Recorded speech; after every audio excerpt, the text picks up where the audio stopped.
Que le Seigneur Dieu vous bénisse richement ce matin. Nous vous saluons tous au nom du Seigneur et Sauveur Jésus-Christ. Nous glorifions encore le grand Jéhovah à cet nom composé pour la grâce qu'il nous accorde encore ce matin de nous retrouver devant vous par le truchement de cette vidéo afin de vous apporter le message du royaume, le message de l'évangile. Et avant cela, je vous demanderai que nous puissions incliner notre tête pour un mot de prière avant de pouvoir passer à la lecture de la parole. Précieux Jésus, Dieu de l'éternité, Dieu tout-puissant, nous voulons compter sur toi pour les instants que nous allons passer ensemble, Seigneur, avec ton peuple au travers de ces messages. Prière de pouvoir nous inspirer, inspire au de gloire les lèvres et l'âme qui va parler, Seigneur. Aussi, puisses-tu inspirer les oreilles qui vont entendre, Seigneur. Que les choses qui ne seront pas éclairées par la bouche de l'homme, Seigneur, que le Saint-Esprit puisse éclairer cela. Alors que nous attendons à toi, prends-nous sous ton contrôle au nom de Jésus-Christ. Amen. Bon, pour ce matin, je vous demanderai qu'on puisse ouvrir notre Bible dans Job chapitre 5, versets 19 à 22. Et nous allons lire aussi le livre d'Extrates, chapitre 9, versets 7 à 8. Et dans le livre de Psaumes 27, versets 1 à 5. Nous lisons dans le livre de Job. 6 fois il te délivrera de l'angoisse, et 7 fois le mal ne t'atteindra pas. Il te sauvera de la mort pendant la famine et des coups du glaive pendant la guerre. Tu seras à l'abri du fléau de la langue et tu seras sans crainte quand viendra la dévastation. Tu te riras de la dévastation comme de la famine et tu n'auras pas à redouter les bêtes de la terre. Estrade chapitre 9 verset 7. Depuis les jours de nos pères, nous avons été grandement coupables jusqu'à ce jour. C'est à cause de nos iniquités que nous avons été livrés, nous, nos pères et nos sacrificateurs, aux mains des rois étrangers, à l'épée, à la captivité, au pillage et à la honte qui couvre aujourd'hui notre visage. Et cependant, l'Éternel, notre Dieu, vient de nous faire grâce en nous laissant quelques réchappés et en nous accordant un abri dans son saint lieu, afin d'éclaircir nos yeux et de nous donner un peu de vie au milieu de notre servitude. Et dans Psaume chapitre 27, versets 1 à 5, la Bible déclare: l'Éternel est ma lumière et mon salut, de qui aurais-je crainte? L'Éternel est le soutien de ma vie, de qui aurais-je peur? Quand des méchants s'avancent contre moi pour dévorer ma chair, ce sont mes persécuteurs et mes ennemis qui chancellent et tombent. Si une armée s'est campée contre moi, mon cœur n'aurait aucune crainte. Si une guerre s'élevait contre moi, je serais malgré cela plein de confiance. Je demande à l'Éternel une chose que je désire ardemment. Je voudrais habiter toute ma vie dans la maison de l'Éternel pour contempler la magnificence de l'Éternel et pour admirer son temple. Car il me protégera dans son tabernacle au jour du malheur. Il me cachera sous l'abri de sa tente. Il me lèvera sur un rocher. Puisse le Dieu Tout-Puissant bénir la lecture de sa parole. Avec les Écritures que nous venons de lire ici, j'aimerais vous parler sur un petit message que nous pouvons intituler comme étant un abri sûr contre la tempête. Donc, un abri sûr, certain, un abri certain contre la tempête. C'est cela que j'aimerais d'abord vous faire voir, croyant que le monde est presque paralysé comme vous le voyez. Presque tous les domaines des humains sont donc secoués, sont paralysés. Et nous croyons que la parole de Dieu, c'est une consolation, c'est un réconfort. La parole de Dieu, c'est une voie d'échappatoire à toute situation qui peuvent survenir sur la terre des vivants. Et nous savons, comme le disait notre prophète ici, dans son message qu'il intitulait « Qui est celui qu'il a prêché le 4 octobre 1959 ?» En son jour-là, il disait au paragraphe 2, « N'est-ce pas une consolation juste après que nous avons entendu ces propos très sévères de Russie, Khrouchtchev et des autres observations qu'ils ont faites, disant que les hangars sont prêts. il pourrait détruire le monde juste en une minute. Vous voyez, il suffit d'un rien, ils vont simplement appuyer sur un bouton et ce sera fini. Mais quand on jette le regard dans les pages de cette Bible, on constate qu'avant que cela puisse arriver, l'Église sera déjà partie à la maison. Je pense que la fois passée, je vous avais parlé un message intitulé « L'enlèvement avant la Troisième Guerre mondiale ». Oh, quel sentiment, vous voyez, quel soulagement de savoir que cela ne nous touchera jamais. C'est juste, cela ne nous touchera jamais. Nous sommes tout aussi sécurisés que possible. C'est pour cela, ce matin, j'aimerais que vous puissiez prêter attention à cet abri sûr contre la tempête, comme le dit Frère Branham ici, que nous sommes tout aussi sécurisés que possible. Et de savoir que ce n'est pas juste un abri que le gouvernement a construit pour nous, c'est un abri que Dieu a placé là pour nous. Béni soit le nom du Seigneur. Et nous pouvons être assurés que c'est tout aussi parfait que possible. J'aime ça, mes amis. À travers les âges, Dieu a fait des promesses. Et toutes ces promesses, il les a toujours tenues. C'est cela que j'attire votre attention, que Dieu tient ses rendez-vous, Dieu tient sa parole. Et Frère Branham déclare qu'il tient sa parole à 100%. Béni soit le nom du Seigneur. Et pour ma part, je ne vois rien d'autre qui reste sinon le départ soudain de l'Église. Je vois les petits groupes aller ça et là, luttant, le fidèle tenant bon. Que Dieu soit béni à jamais. Ainsi, nous croyons que Dieu tient ses rendez-vous avant que les désastres qui doivent frapper l'humanité atterrir sur la terre des vivants. L'Église sera partie dans l'enlèvement. Et Frère Branham nous dit que soyez-en sûrs, cela ne nous touchera jamais. Et c'est pour cela, en ce matin, nous croyons que nous sommes sûrement protégés. Béni soit le nom du Seigneur. Et comme le livre des psaumes David vient de déclarer par l'Esprit qu'il me protégera dans son tabernacle au jour du malheur. J'attire votre attention parce que je sais que nos tabernacles et nos églises sont fermés. Mais l'Écriture déclare, il me protégera dans son tabernacle au jour du malheur.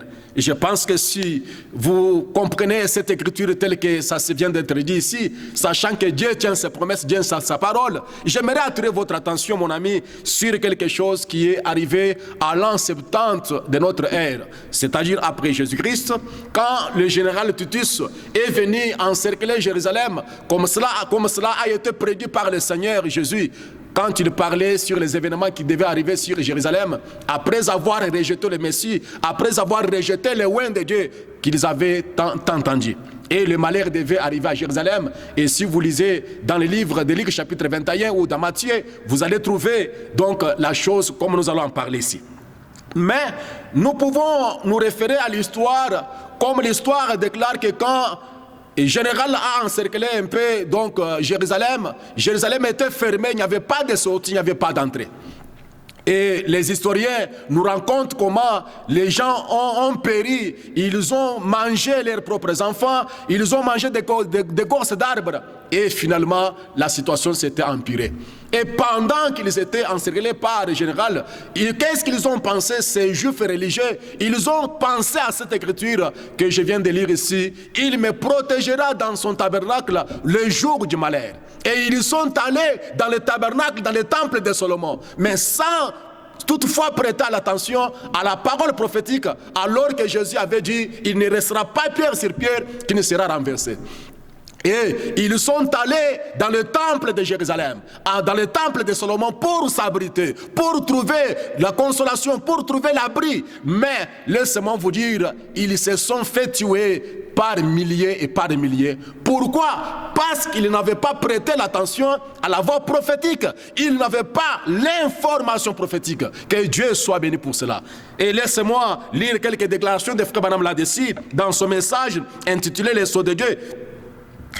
Qu'est-ce qu'il dit? Quand ces Juifs ont vu venir la guerre, au paragraphe 51, prêché le 16 août 61, il dit que quand ces Juifs ont vu venir la guerre, ils ont dit, eh bien, nous allons nous rassembler dans la ville, dans la maison de l'Éternel et prier. N'a-t-il pas l'air très religieux? C'est très doux. Mais c'était trop tard, mes amis. Vous comprenez cela? Et quand Jésus avait donné des descriptions prophétiques en disant que quand vous verrez toutes ces choses, fuyez vers les montagnes de Judée. Mais comme ils ne connaissaient pas la parole prophétique, comme nous avons parlé la fois passée, que la parole prophétique, c'est une lampe qui éclaire dans un lieu obscur. Mais comme ces juifs, ces incrédules, ces orthodoxes qui étaient en retard dans la parole prophétique, ils sont courus vers le temple et là ils se sont massacrés. Pourquoi ?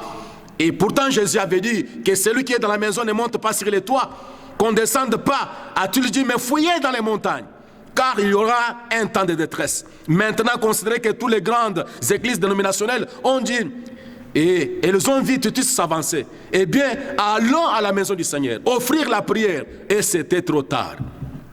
Béni soit le nom du Seigneur. Et ceux qui ont survécu à cet événement, c'était les disciples de Jésus, c'était les croyants du message de leur ère. Donc nous voyons qu'ils se sont fait massacrer dans le temple parce qu'ils avaient manqué l'information prophétique. Donc, mes frères Branham déclarent, c'était un son confus pour les sacrificateurs. Mais pour ceux qui avaient été entraînés à la voix de Jésus, ils se sont enfuis dans les montagnes aussi vite que possible. Ce sont les seuls qui avaient survécu en ce temps-là. Béni soit le nom du Seigneur. Il me protégera dans son tabernacle le jour du malheur. Mais j'aimerais attirer votre attention, pendant ce temps, Dieu avait changé la forme du tabernacle. Il avait quitté le tabernacle de Phèbe de Médom, le tabernacle de Salomon, le temple de Salomon, et il s'est fait un tabernacle humain dans lequel Jésus a pu marcher. C'était le corps du Seigneur Jésus que nous croyons être né de la Vierge Marie. C'est le corps et le temple éternel de Dieu. Vous le savez, vous les croyants du message. Et Dieu avait changé de tabernacle, mais ils ont couru vers l'ancien tabernacle qui était sous la malédiction prophétique. Et mon ami, c'est là que j'attire votre attention. Mais nous croyons qu'aujourd'hui, le tabernacle dans lequel Dieu peut nous protéger, ce n'est pas nos propres tabernacles. En commençant par le Branham Tabernacle, en commençant par Life Tabernacle et tous les tabernacles qui sont dans le monde aujourd'hui. Ce ne sont pas ça le lieu où Dieu peut nous protéger. Mais Dieu a un tabernacle dans lequel nous pouvons être protégés dans les jours de malheur. Et laissez-moi lire quelques paroles dans le message intitulé « Le lieu d'adoration que Dieu a choisi ». Frère Branham déclare, il y a un lieu où je peux vous amener, où vous êtes en sécurité et protégé de la mort. C'est en Jésus-Christ. Béni soit le nom du Seigneur. Parce que vous savez, s'il y a quelque chose qui inspire la crainte et la peur aujourd'hui, c'est la mort.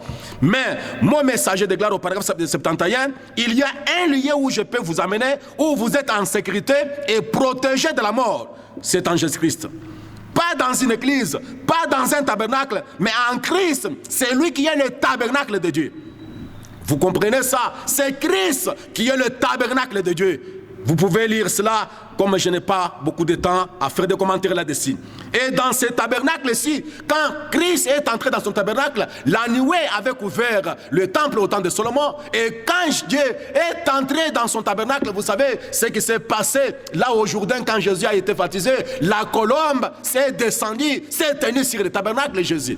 Et c'est lui qui est le tabernacle de Dieu. Et comment est-ce que nous entrons dans ce tabernacle? La Bible déclare dans 1 Corinthiens chapitre 12 verset 13, étant baptisés d'un seul esprit, nous formons un seul corps, nous formons un seul royaume, nous entrons dans un seul tabernacle. Et c'est lui qui est le tabernacle de Dieu. Et c'est là que nous sommes gardés, c'est là que nous sommes protégés. Il me protégera dans son tabernacle les jours du malheur. Béni soit le nom du Seigneur. C'est pour cela, mon ami, pendant que nos tabernacles sont fermés, j'aimerais vous présenter le vrai tabernacle qui ne sera jamais fermé par l'homme, qui ne sera jamais fermé par la pandémie. Mais c'est Dieu seul qui avait ouvert la porte de ce tabernacle. C'est Dieu seul qui va fermer cette porte. La porte a été ouverte depuis la Pentecôte. Et quand le dernier entrera dans le corps de Christ, Dieu lui seul fermera la porte de ce tabernacle. Béni soit le nom du Seigneur. Et j'aime vivre dans ce tabernacle qui ne sera jamais donc fermé par un gouvernement de ce monde. Béni soit le nom du Seigneur. Mais mon message est un abri certain, un abri sûr contre la tempête. Et quand on parle d'un abri, c'est un lieu de protection contre les intempéries ou contre les dangers. C'est un lieu qu'on peut mettre à couvert, protégé contre les intempéries ou un danger des personnes ou des choses. Ce qui met sur contre un danger. Voilà un abri, c'est un asile, c'est un refuge, un abri, c'est une retraite. Béni soit le nom du Seigneur Jésus.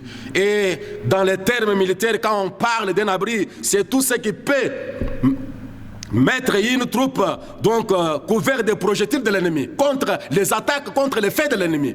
On peut donc construire plusieurs abris. On en construit dans le monde aujourd'hui.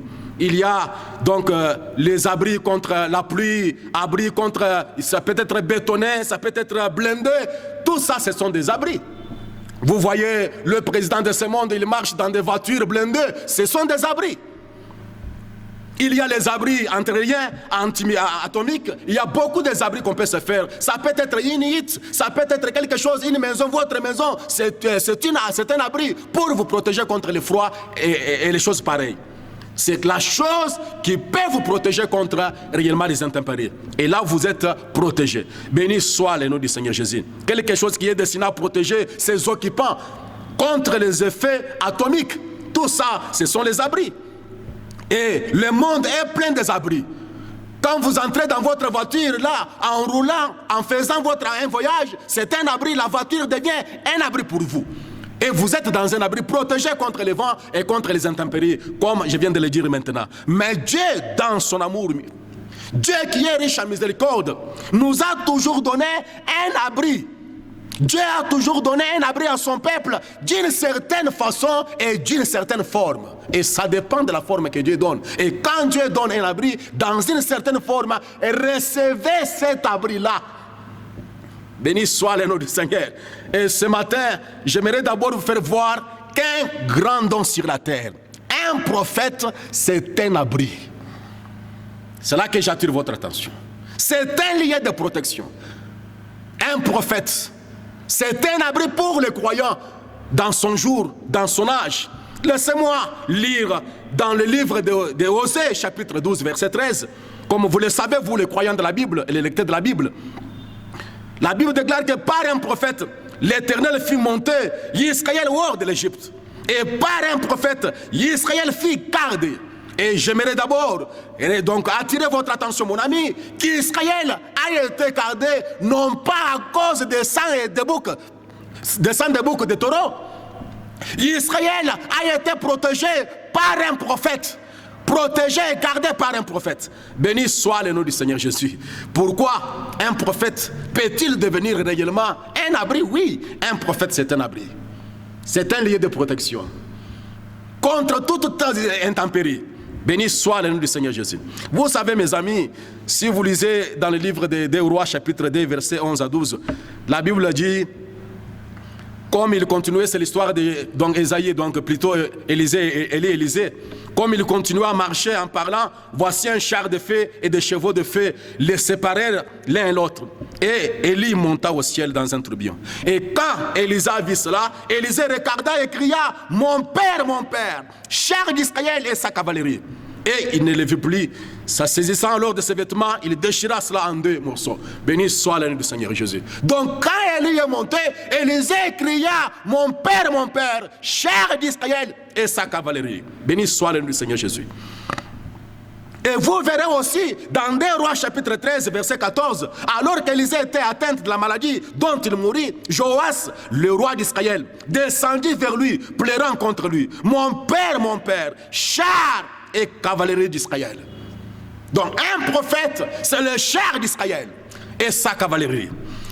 En d'autres termes, le prophète est plus grand et plus puissant que toute l'armée du pays. Béni soit le nom du Seigneur Jésus. Voyez-vous, mes amis, pourquoi Élisée a dit crier comme ça? Pourquoi un roi cria autour d'un prophète, mon père, char d'Israël? Vous savez, un prophète est encerclé par une armée invisible qui vaut plus que la Pentecôte de l'Amérique. Quand vous voyez un prophète sur la terre, c'est-à-dire toute la grande armée de Jéhovah entoure les prophètes, des milliers d'anges, de chars et de feux sont autour du prophète. C'est cela que vous lisez dans 2 Rois chapitre 6, versets 15 à 17. Le serviteur de l'homme de Dieu se leva un bon matin et sortit, voici une troupe entourait la ville avec des chevaux et des chars. Et le serviteur dit à l'homme de Dieu, ah mon Seigneur, comment ferons-nous? C'était Géasi. Il répondit, ne crains point, car ceux qui sont avec nous sont en plus grand nombre que ceux qui sont avec eux. Élisée pria et dit, l'Éternel, ouvre ses yeux pour qu'il voie. Et l'Éternel ouvrit les yeux du serviteur. Il vit la montagne pleine de chevaux et de chars de feu autour d'Élisée. J'aime ça. Quand Élisée qui était donc avec spirituellement parlant, et quand ses yeux ont été ouverts, il a vu autour d'Élisée des chars de feu et des anges et des histoires pareilles entourant les prophètes. Pourquoi un prophète, c'est un abri en ce matin? C'est ainsi que Frère Branham, voyant, commentant sur ce que nous venons de lire ici, il dit, voyez-vous, quand il s'est élevé, il a regardé, il vit quelque chose que Géasi ne voyait pas. Et quand spirituellement, les yeux de Géasi se sont ouverts, voici que toute la montagne était pleine de chars de feu et des anges tout autour de ce prophète. Parce qu'un prophète, c'est une puissance. C'est un abri pour réellement le peuple de Dieu. Voilà pourquoi ils ont dit crier, mon père, char d'Israël et sa cavalerie. Dans le message, la flèche de la délivrance, de la part de Dieu tirée à l'aide d'un arc. Prêché en 56, Frère Branham déclare au paragraphe 33-34, j'attire votre attention pour passer à quelque chose d'autre.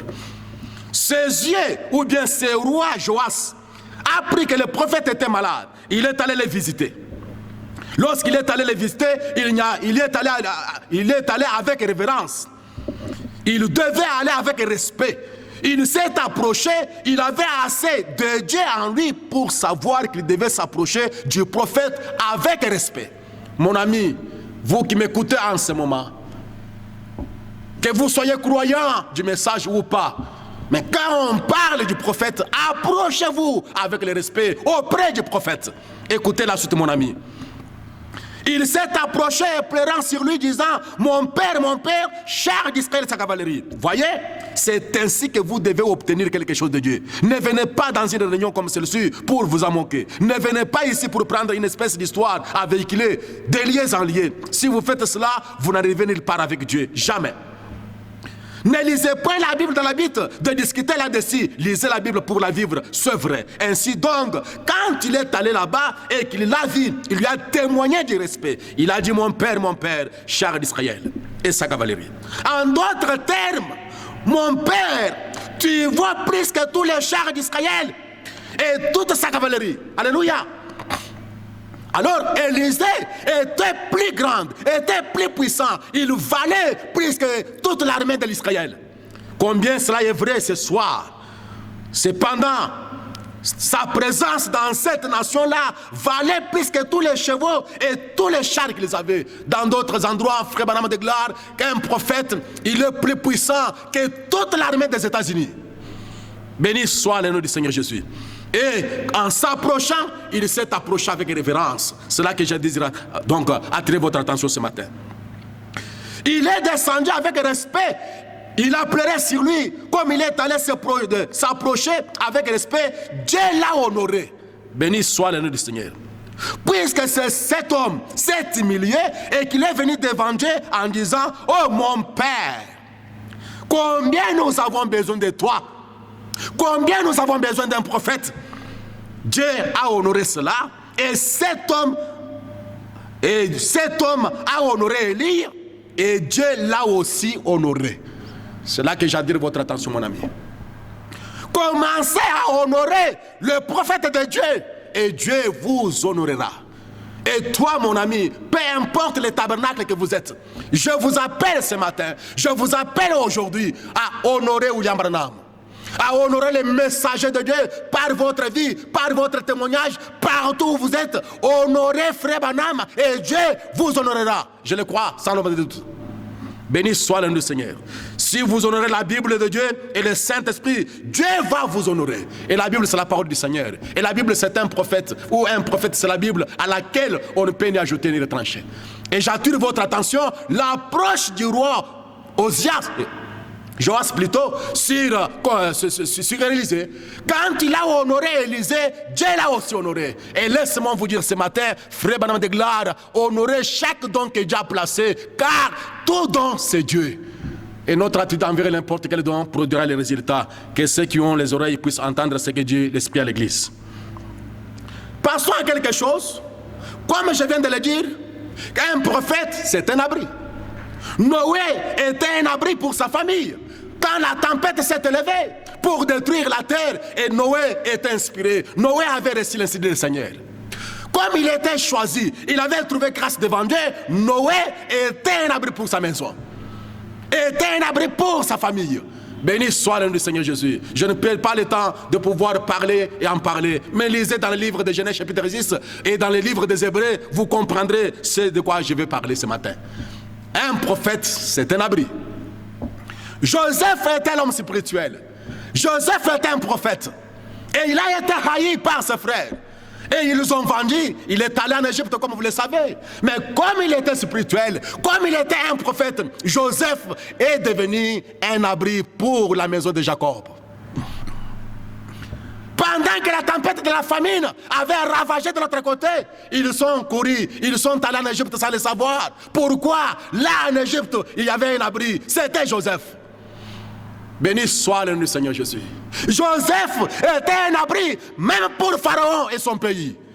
Béni soit le nom du Seigneur Jésus. L'homme qui a la révélation, l'homme qui avait l'insigne du Seigneur, le faiseur des songes, je l'apprécie. Béni soit le nom du Seigneur Jésus. Joseph était un abri pour son peuple. Il était un abri pour la maison d'Israël. Il était un abri pour Pharaon et pour toute l'Égypte. Béni soit le nom du Seigneur Jésus. À cause de lui, Égypte a été gardée pendant la famine, vous connaissez l'histoire. C'est à cause de Joseph. Alors je peux dire, Israël fut gardé par Moïse et l'Égypte fut gardée par Joseph. Béni soit le nom du Seigneur Jésus. J'aime ça mon ami. Il est toujours un abri. Moïse est un abri pour Israël. Vous savez, quand ils sont allés à leur sortie de l'Égypte, arrivés dans Exode chapitre 14, à la mer Rouge, pendant qu'ils étaient pourchassés par l'ennemi, devant eux, il y avait une grande, la mer Rouge. Et de deux côtés, il y avait des montagnes infranchissables. Mais, cependant, ils avaient un abri dans les camps. Moïse était un abri. C'est ainsi que Moïse, sous l'inspiration, il dit à Israël, ne craignez pas, ne pleurez pas, ne criez pas, et restez tranquille, restez dans votre place. Ces Égyptiens que vous voyez aujourd'hui, vous ne verrez jamais. Vous ne les verrez jamais. Pourquoi? Il était une grande puissance au milieu d'Israël. Quand ils étaient dans la bataille contre Amalek, c'était le grand Moïse là, la présence de Moïse était une force en Israël. Et quand le main de Moïse était donc fatigué et baissé, Israël perdait la victoire. Il a fallu qu'on tienne le main de Moïse, car Moïse était une grande puissance au milieu d'Israël. J'aime ça. Pourquoi? Un prophète, c'est un abri. Est-ce que vous le croyez comme ça? Laissez-moi vous donner une citation de Frère Branham là-dessus, et vous comprenez de quoi je parle, mes amis. Je parle d'un abri sûr et certain contre la tempête. N'importe quelle tempête qui viendra, nous avons un abri dans les camps. Cet abri est fait de la chair humaine. Béni soit le nom du Seigneur Jésus. Dans son message intitulé « Il y a ici plus que Salomon », prêché le 25 juin 58, Frère Branham de gloire, au jour de Salomon, Dieu avait donné un don à Salomon. Vous connaissez l'histoire. Les nations avaient peur de lui parce que le peuple était d'un commun accord avec Dieu. Ils étaient unis autour du don. Et vous savez quoi? Le meilleur abri que nous ayons ce soir, ce n'est pas d'avoir un savant qui puisse inventer une bombe plus puissante que la bombe à cobalt ou la bombe à hydrogène. Mais d'avoir un homme qui puisse s'élever avec une puissance qui va secouer l'Amérique et la ramener à Dieu. Ce serait la chose la plus glorieuse qui puisse arriver. Secouer tous les gens en Amérique qui se disent chrétiens et les ramener au Sauveur. L'un de leurs credos, l'un de leurs petites choses fantastiques et fantaisistes, et les ramener au Dieu vivant, ce serait la chose la plus glorieuse qui puisse arriver. Ça vaut plus que toutes les bombes qu'on pourrait inventer. Frère Branham de Gloire, c'est la meilleure protection que nous ayons. Mon ami, j'aime ça, mes amis. Pendant que le monde est secoué, pendant que le monde est agité, les montagnes tremblent, ainsi de suite. Mais un homme qui peut ramener l'Amérique à la parole, au Seigneur Jésus, un homme qui est capable de secouer les États-Unis avec la parole, voilà la meilleure protection. Voilà le meilleur abri. Béni soit le nom du Seigneur Jésus. Alors, je ne peux pas marcher le monde pour vous dire ce matin, mon ami, partout où vous êtes, pendant ce temps de confinement, quelles que soient les choses qui peuvent arriver dans ce monde, William Branham est notre meilleure protection. Béni soit le Seigneur. Ça peut vous scandaliser, mais ça ne scandalise pas les éclons. Ils croient la parole. Béni soit le nom du Seigneur. Et sous ses ailes, nous trouvons un refuge. La Bible déclare dans Psaume 91, il te couvrira de plumes et tu trouveras un refuge sous ses ailes. Sa fidélité est un bouclier et une cuirasse. Et vous savez que le refuge et l'abri de Dieu est fait de plumes d'aigle. Et frère Branham déclare, un prophète, c'est les ailes de l'Éternel, les ailes de l'Éternel. Béni soit le nom du Seigneur Jésus.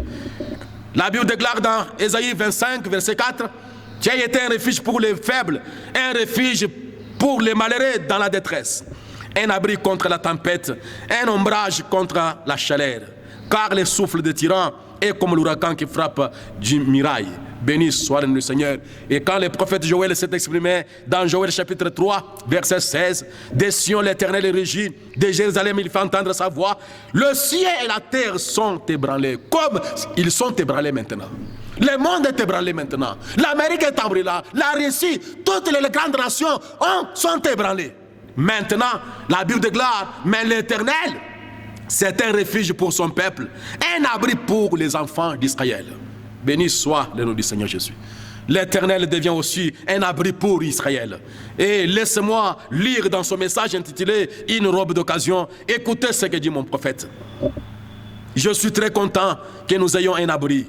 Le nom du Seigneur est une tour forte et les justes y accourent et sont en sécurité. Peu importe combien de bombes ou combien de n'importe quoi, nous sommes en sécurité. Ainsi, pour le monde et les pécheurs qui n'ont pas cet abri ou qui manquent cette zone de sécurité, c'est un temps d'agitation. Je pense que pour le monde qui manque cet abri, qui manque cette zone de sécurité, alors c'est un temps d'agitation par Covid-19. C'est un temps d'agitation pour la crise qui s'annonce. C'est un temps d'agitation quand nous voyons les gens rentrer à la maison si vite. Les gens mourir par-ci, par-là, c'est un temps d'agitation parce que vous manquez cet abri. Frère Branham de Gloire, je crois que si je n'étais pas chrétien, je deviendrais fou à force de penser à ce qui pourrait arriver à tout moment. Et avec une maison pleine de petits-enfants et tout, je ne saurais que faire. Mais je suis très heureux de ce que je peux me tenir dans ma maison. Écoutez ça, mon ami, pendant ces temps de confinement, pendant que les églises sont fermées, écoutez cette note la plus importante pour moi ce matin. Je suis très heureux de ce que je peux me tenir dans ma maison et leur présenter un abri qu'aucune bombe ne pourra jamais atteindre. Et rien d'autre, sous les ailes protectrices du Seigneur Jésus. Ce n'est pas par la puissance, ni par la force, mais c'est par mon esprit, dit le Seigneur. Voyez, c'est cela notre protection. Béni soit le nom du Seigneur Jésus. Le nom de l'Éternel, l'Éternel lui-même, c'est un abri pour son peuple. Pendant que les choses semblent comme annonçant les nuages dévastateurs, comme annonçant le jugement de Dieu, même les plus saints d'entre nous sont en train d'être agités. Mais je prie que Dieu puisse nous aider à regarder cette grande protection. Béni soit le nom du Seigneur Jésus. Il dit, mais nous avons un abri antérieur. Amen. Savez-vous de quoi il est constitué? Il est constitué de plumes sous ces plumes. Béni soit le nom du Seigneur Jésus. Nous avons réellement un abri contre toutes les bombes, contre toutes les tempêtes qui peuvent survenir sur la terre. Là, rien ne peut nous faire du mal, même pas la mort. Je ne dis pas que la mort, nous ne mourrons pas, nous allons mourir. Car tu es poussière, tu rentreras de la poussière. C'est une loi de Dieu. Mais dès que vous êtes sous cet abri, vous n'aurez pas peur de la mort, parce que la mort ne vous fera aucun mal quand elle viendra. La mort deviendra un esclave pour toi. La mort deviendra un moyen de transport pour vous ramener à la maison. C'est pour cela, mes amis, étant sous cet abri, je ne crains ni vent ni vague. Je ne crains même pas la mort. Pendant que les gens sont en train de craindre le Covid-19, mais laissez-moi vous le dire que tout le monde qui meurt aujourd'hui ne meurt pas de Covid-19. Il y a qui meurent par la crise cardiaque, par le cancer, par l'accouchement, il y a beaucoup de choses qui emportent les gens. La mort, c'est une loi de Dieu. Nous ne pouvons pas craindre cela. Mais laissez-moi vous dire, chrétiens, aussi longtemps que vous êtes derrière cet abri, rien ne peut vous faire du mal. Comme le disait Frère Branham, avant qu'ils puissent larguer leurs bombes, Dieu a déjà largué une bombe, la bombe du Saint-Esprit, et cela a déjà tué le péché. Mais laisse-moi lire cela parce que ça me fait du bien quand je lis, chaque fois que je lis cela. Dans son message intitulé Montre-nous le Père, prêché le 11 août 54, au paragraphe 25, écoutez ce que dit Frère Branham, je prends la partie essentielle là. Eh bien, pourquoi nous inquiéter à cause des bombes atomiques, des bombes hydrogènes et des bombes Z et de toutes les bombes? Frère, nous avons déjà une bombe qui a complètement détruit le diable et le péché. Nous avons une bombe de la puissance de Jésus-Christ. Elle nous rendra assez légère pour nous envoler jusqu'au ciel avec lui. Amen. Alors mes amis, nous sommes sous la sécurité du grand roi. Nous sommes sous l'abri du Très-Haut. L'Éternel, c'est un abri pour son peuple. Le nom de l'Éternel, c'est un refuge pour ses enfants. Ils s'y accourent et ils sont en sécurité. Maintenant, laissez-moi atterrir à la fin de cette petite intervention pour vous le dire encore ce matin. L'Église de Jésus-Christ, c'est un abri contre toutes les tempêtes. Je dis l'Église de Jésus-Christ, c'est un abri contre toutes les tempêtes. Pourquoi? Dans Matthieu chapitre 16, où il a dit, Jésus prenant la parole lui dit, tu es Simon Pierre, Simon fils de Jonas plutôt, car ce ne sont pas la chair et le sang qui sont révélés cela, mais c'est mon Père qui est dans le ciel. Verset 18, et moi je te dis que tu es Pierre, et que sur cette pierre je bâtirai mon église. Et que les portes du séjour des morts ne prévaudront point contre elle. Toutes les puissances infernales ne peuvent jamais faire du mal à cette église. La mort elle-même ne fera pas du mal à l'église. Laissez-moi vous dire, sur ces rocs, je bâtirai mon église. Même Covid-19 ne peut pas prévaloir. Béni soit le nom du Seigneur. J'aime ça. Quand je dis ça, vous allez vous référer aux 5 qui sont partis, que vous soupçonnez être emportés par le Covid-19. Mais je vous le déclare, c'est une voie pourvue par Dieu pour rentrer à la maison. Frère Branham déclare que c'est Dieu qui se décide de toutes choses. Quand Dieu termine avec vous, il permettra n'importe quoi pour vous emporter et à rentrer à la maison. Béni soit le nom du Seigneur, mais je ne vais pas entrer en cela. Mais ce matin, laissez-moi vous le certifier par la parole de Dieu que l'église de Jésus. Je ne dis pas l'église de votre pasteur, ni l'église de pasteur Tim. Je ne dis pas le Branham Tabernacle, je ne dis pas l'église Branham Tabernacle fondée en 1933, ce n'est pas ça que je parle. Je parle de l'église de Jésus. C'est un grand abri contre toutes les tempêtes. Béni soit le nom du Seigneur. Laisse-moi lire quelques paroles de Frère Branham là-dessus. Car sur ces rocs, je bâtirai mon église. Dans son message intitulé La résurrection, prêché en 53, au paragraphe 11 et 12, Frère Branham déclarait bien, si vous êtes dans l'église, vous êtes en sécurité avec l'église. Est-ce juste? Cela ne veut pas dire que l'église méthodiste, ni l'église baptiste, ni l'église pentecôtiste. Cela veut dire que l'église née de nouveau du Saint-Esprit, celle dans laquelle nous naissons. Donc vous êtes en sécurité quand vous êtes dans l'église. Donc l'église, c'est un abri contre la tempête. Ce bâtiment a été construit ici comme un abri contre les intempéries. Et aussi longtemps que je suis ici, les intempéries ne vont pas me déranger. Voyez-vous, ici, la pluie ne va pas tomber sur moi parce qu'il y a un toit au-dessus de moi. Et restez dans l'église. Vous êtes sous la protection de Jésus-Christ. Est-ce juste? Alors, mon ami, ce matin, un abri certain contre les tempêtes, c'est l'église du Dieu vivant dans laquelle nous naissons. Pas l'église à laquelle nous adhérons. Pas l'église que nous choisissons. Pas l'église du pasteur tel, du pasteur tel. Mais je parle de l'église de Jésus-Christ dans laquelle nous naissons. Ce n'est pas l'église méthodiste, baptiste, catholique, n'importe laquelle. Mais cette église qui a la protection, nous naissons en elle. Béni soit le nom du Seigneur. Laissez-moi aller plus loin.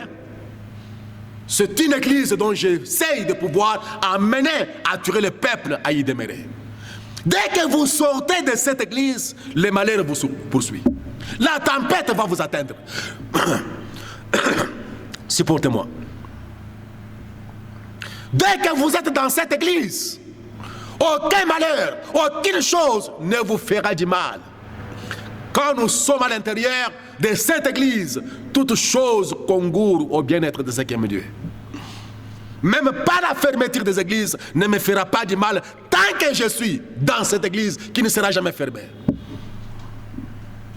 Reconnaître votre jour de ce message, c'est un message de Frère Branham, prêchant 64, au paragraphe 150. Vous dites, je suis membre de l'église. Alléluia, gloire à Dieu. Vous êtes membre de quoi? L'église et la parole. Donc, j'aimerais attirer votre attention. L'église qui est la grande sécurité, l'église qui est un abri, c'est la parole. Et quand vous laissez en elle, c'est-à-dire vous devenez une partie de cette parole. Béni soit le nom du Seigneur Jésus. Et cette église, dans Christ identifié dans tous les âges, écoutez ce que dit mon prophète, prêchez le 17 juin 64 au paragraphe 82, et la véritable église, née de nouveau dans cette ère-ci, c'est la parole vivante de Dieu. C'est la parole pour cet âge a rendu manifeste. Sondez les héritiers, voyez ce qui est censé se passer dans cet âge-ci. Voilà Christ vivant encore, changeant les masques, en allant de l'un à l'autre. Voilà l'église du vivant. La parole a rendu vivante, la parole manifestée. Voilà l'église qui est la grande protection. C'est là que j'attire votre attention, mon ami. Partout où vous me suivez, je vous appelle à venir entrer dans l'église. Quelle église? L'église de Jésus-Christ. C'est quoi? C'est la parole a rendu esprit et vie. C'est la parole vivante manifestée.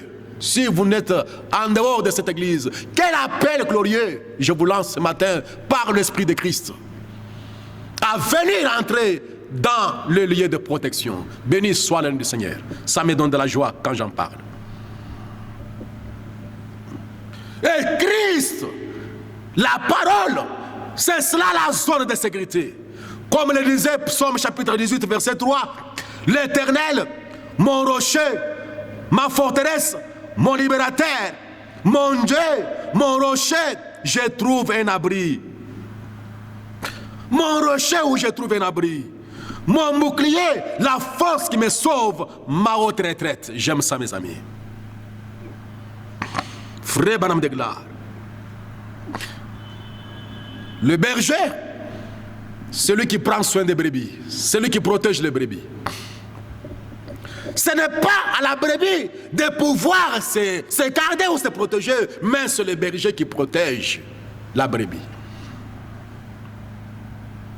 Dans le troisième exode de Frère Branham de gloire, il nous faut croire cela et vous reposer uniquement sur lui. C'est lui le berger. Il n'est pas du devoir de brebis de chercher, de chasser les loups. C'est le devoir du berger de le faire. Mais le brebis doit rester avec le berger pour être en sécurité. Ma zone de sécurité est en Christ. Et Christ est la parole. C'est cela la zone de sécurité. C'est cela notre abri. C'est cela la zone de sécurité. Christ. Béni soit le nom du Seigneur Jésus. Et c'est pour cela, mon ami, depuis le jardin d'Éden jusqu'à l'enlèvement, Dieu a ce seul et véritable abri. C'était la parole du Seigneur. Aussi longtemps qu'Adam et Ève demeuraient derrière la clôture de l'évangile, de la parole, ils étaient en sécurité. Mais quand ils sont sortis du voile de la justice de Dieu, quand ils sont sortis derrière les voiles de l'insigne du Seigneur, alors le diable les haït. Et cela a rendu le monde dans sa condition actuelle. Frère Branham de gloire, vous savez, vous voyez, on cherche toujours à améliorer des choses pour se défendre. Une trompette qui rend son conflit prêché en 63, paragraphe 120. Mais vous savez quoi? Dieu n'a pas à améliorer. Dieu donne à ses enfants, ses soldats, les meilleures armes qui puissent leur être données. Quand il leur a donné, qu'est-ce qu'il leur a donné? Il leur a donné sa parole dans le jardin d'Éden. Et l'homme était protégé derrière la parole de Dieu. Et aucun démon ne pouvait l'atteindre.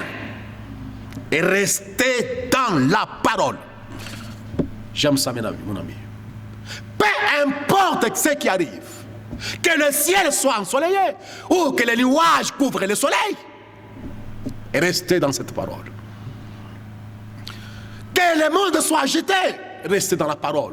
Pourquoi? La parole, c'est Jésus-Christ, ma zone de sécurité. C'est cela l'abri contre la tempête. C'est cela la grande protection. Et l'Esprit de Dieu crie toujours dans chaque âge. Et revenez à la parole. Et revenez à la parole, toi, membre de l'Église. Et revenez à la parole, homme d'affaires. Et revenez à la parole, chrétien. Et revenez à la parole, prédicateur de l'Évangile. Et restez derrière la parole. C'est la zone de sécurité.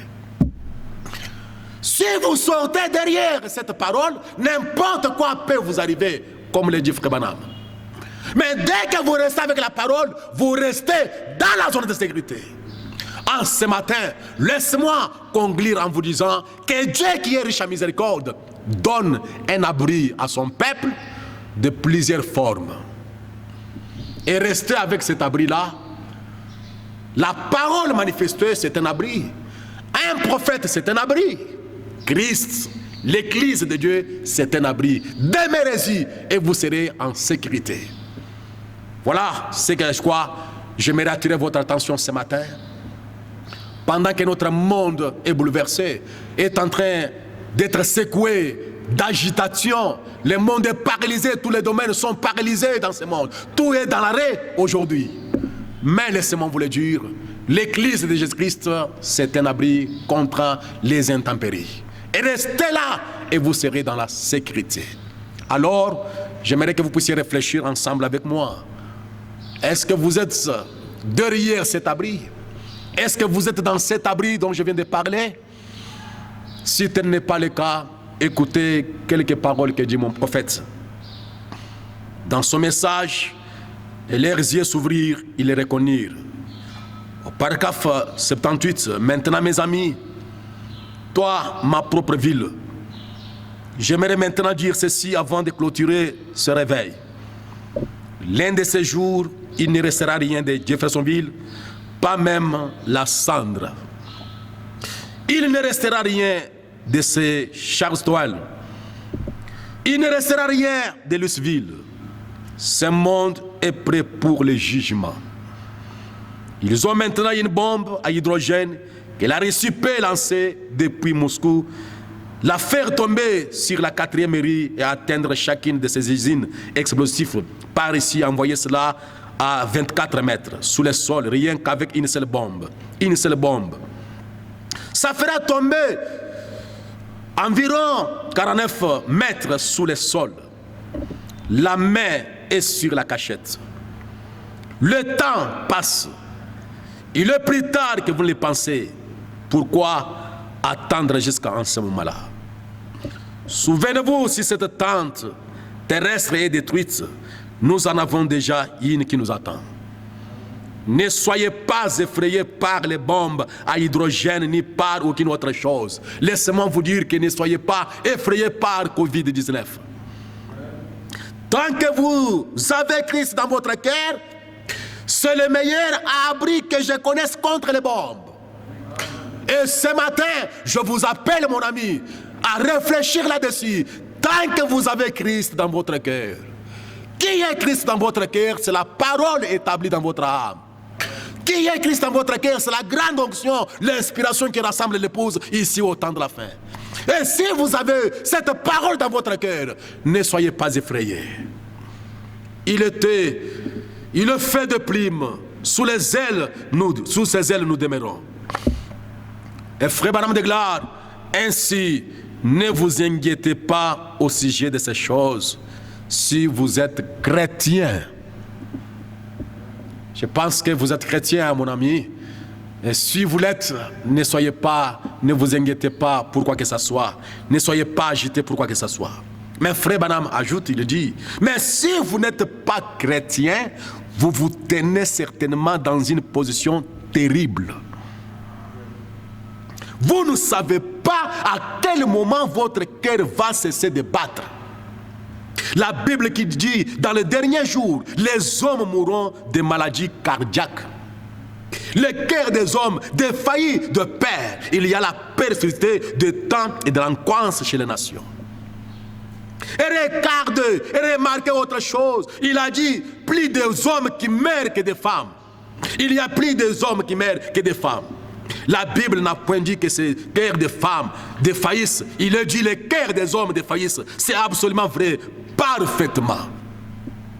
Et si vous n'avez pas cet abri, vous êtes dans la position la plus terrible, car vous ne savez pas à quel moment votre cœur va cesser de battre. Et toi, mon ami, qui me regarde et qui écoute ce message, écoutez-moi, ne prétendez pas être ce que vous n'êtes pas. Ne prétendez pas être chrétien si vous ne l'êtes pas. Soyez-en à rassurer que vous êtes un chrétien selon la parole. Ce n'est pas selon votre organisation, pas selon votre doctrine, pas selon votre pasteur. Un chrétien à la lumière de la parole. Et si vous l'êtes, béni soit le Seigneur, peu importe ce qui arrive, ne soyez pas agités. Combien nous voulons terminer en chantant ce cantique, mon ancre est en Jésus, je ne crains ni vent ni vague. Si on peut nous apporter cela, et nous allons adorer le Seigneur avec cela. Si l'honorable peut nous entonner ce cantique, mon ancre est en Jésus, je ne crains ni vent ni vague.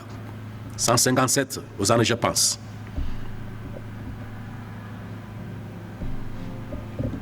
Voilà votre abri contre les tempêtes. Réfléchissez pendant que nous avons nos pensées tournées vers le Seigneur. Restez derrière cet abri et vous êtes sécurisés.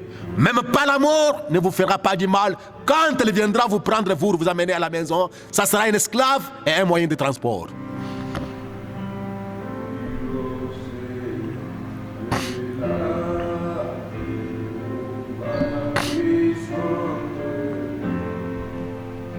Mon espoir est en Jésus, l'ancre bénie de là.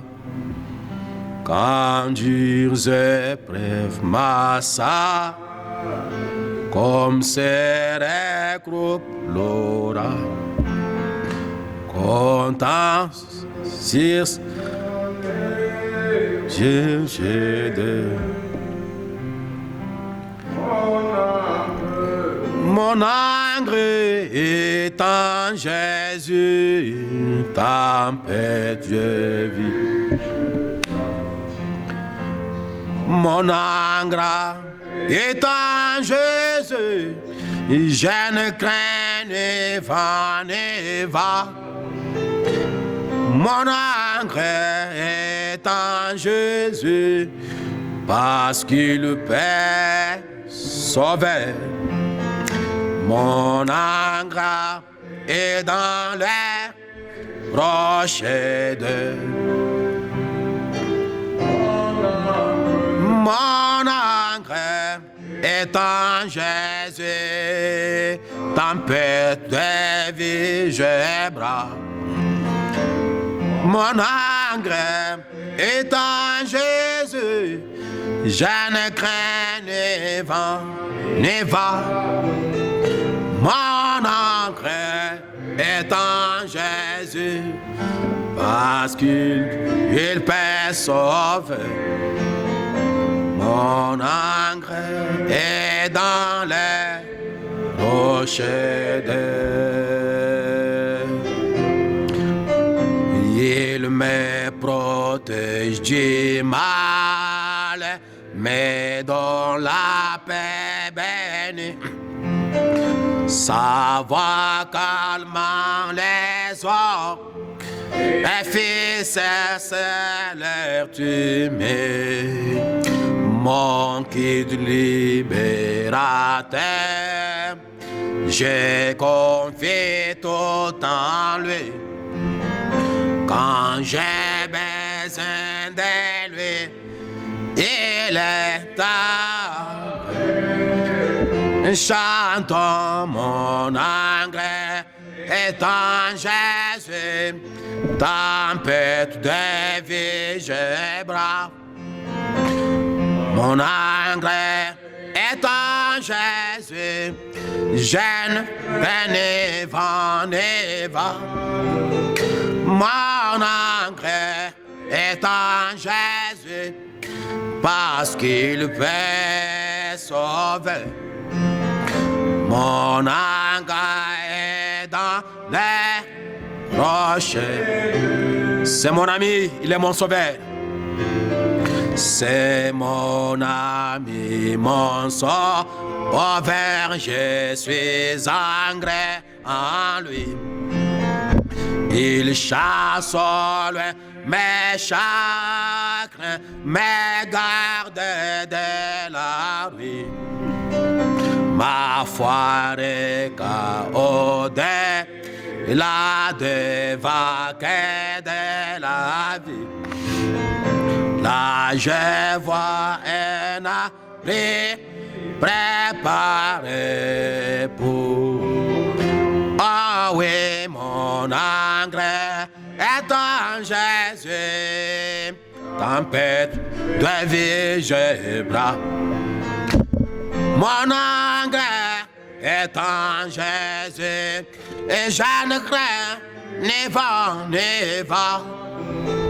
Mon engrais est en Jésus, parce qu'il peut sauver. Mon engrais dans les rochers de mon engrais est en Jésus, ô tempête de vie. Voilà, mon engrais est en Jésus, je ne crains ni vent ni vent. Oui, mon engrais est en Jésus, oh, parce qu'il peut sauver. Mon engrais est dans les rochers. Pendant que nous allons incliner notre tête, en train de réfléchir sur cet abri sûr et certain contre les tempêtes, j'ai été pris en ce moment de réfléchir, mon ami, mon frère, ma soeur, et penser à cet abri. Si vous n'êtes pas dans cet abri, il n'est pas encore trop tard pour toi. Veillez seulement incliner la tête et priez le Seigneur Jésus pour qu'il vous donne son esprit, sa parole dans votre cœur pendant que nous allons lui adresser un mot de prière. Dieu bien-aimé, l'auteur de la parole infaillible, nous te remercions et t'apprécions, Père éternel, pour cette exhortation, ces quelques paroles entrecoupées, Seigneur, apportées pour réveiller la conscience et l'âme de ton peuple en ce moment, Père éternel, ô Dieu. Je prie, mon Dieu, mon Sauveur, que tu nous laisses trouver cet abri éternel, cet abri contre les temps, les intempéries, Seigneur, Père de gloire, cet abri contre les bombes atomiques, contre la mort, contre toutes les puissances infernales, Père de gloire, qui peut se lever sur notre chemin, Père. Laisse-nous rester avec cet abri, les dons que tu as envoyés ici au temps de la fin, les prophètes que tu as envoyés ici au dernier jour, Père de gloire. Puissions-nous avoir du respect, Père de gloire, comme les rois. Dieu, notre Père de gloire, s'est approché auprès d'Élisée, notre Père de gloire, avec le respect, Seigneur. Et quand il a honoré les prophètes, Dieu l'a aussi honoré, notre Père de gloire. Laisse-nous apprendre, oh Dieu, à honorer chacun de ces dons, Seigneur, que tu as placé dans ce monde, notre Père de gloire, et dans ton peuple, oh Roi, notre Père de gloire. Laisse-nous, notre Père de gloire, oh Dieu, avoir cet abri, puissant sobre puissant, Roi Seigneur. Laisse-nous avoir la parole établie dans notre cœur, car la parole est la zone de sécurité, Père de gloire. Laisse-nous demeurer dans l'église triomphante, l'église du Seigneur Jésus, comme tu as dit, Seigneur, sur cette pierre, je bâtirai mon église, et les portes de séjour de mort ne prévaudront pas, Seigneur, contre le Seigneur, gloire. Mais cette église doit prévaloir contre toutes choses. Oh Dieu, laisse-nous, Seigneur, demeurer dans cette église de parole, afin que nous soyons sécurisés, Seigneur. Laisse-nous rester, Seigneur, derrière les bergers, Christ la parole, afin que nous soyons pris en charge, puissant sobre puissant, Roi Seigneur. Nous nous abandonnons, Seigneur, entre tes saintes mains, Seigneur, et de mon frère et de ma sœur à se faufiler, notre Père de gloire, pour se retrouver, Seigneur, au gloire, dans cet abri, au Roi. Pendant que nous prions, Seigneur, puisses-tu, Seigneur, gloire, oh Dieu, couronner, Père de gloire, cette exhortation avec une expérience, avec laquelle ramener auprès de toi, puissance sobre puissant, Roi Seigneur. Nous nous abandonnons, Seigneur, entre tes saintes mains, Seigneur, notre prière, oh Père de gloire, pendant les moments que nous sommes en train, Seigneur, de vaquer sur l'océan sonnet de la vie, Père de gloire, avec des tempêtes qui surgissent à l'improviste, Père de gloire. Nous te demandons, Père, de nous laisser rester, Seigneur, derrière cet abri fortifié, le sang du Seigneur Jésus et sa parole qui est faite chair, Père. Au nom de Jésus, nous t'avons prié, Père. Amen. Que le Seigneur Dieu vous bénisse. Prochainement, Dieu voulant, on va encore se voir.